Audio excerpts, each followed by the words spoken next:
Splash Amarillo Waterpark. Splash Amarillo Waterpark was a family-friendly water park located in Amarillo, Texas.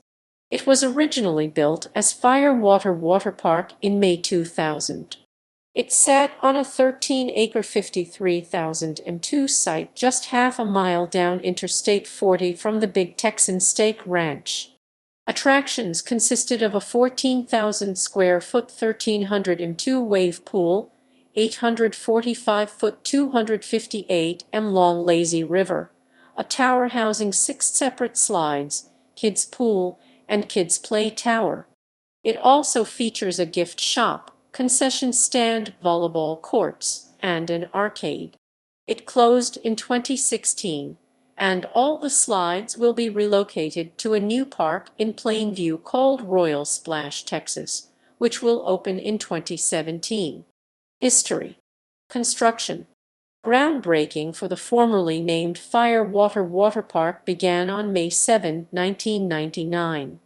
It was constructed at a cost of $3.7 million on a 21-acre 85,002 site, but it itself would only cover 13 acres 53,002 of the complex.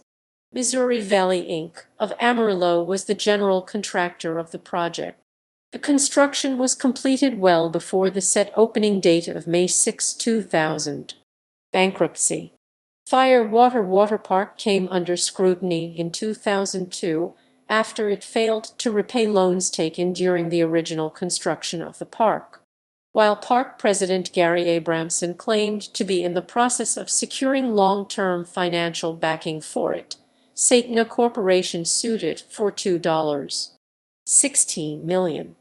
The suit claimed it signed a promissory note and that investors even ignored written payment demands sent directly to them. Eventually, it was forced into bankruptcy after Missouri Valley Inc. filed a bankruptcy petition. It was reopened in May 2003 under completely new management and ownership and renamed Splash Amarillo. Fire. In July 2009, the park experienced a fire inside a building which houses lockers, dressing rooms, restrooms, concession stand, and maintenance room. Over 200 park patrons were forced to evacuate after witnesses reported a water heater had caught on fire.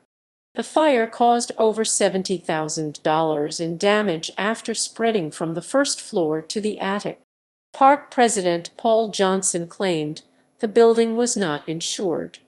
As of June 2011, it has been refurbished and is functioning again.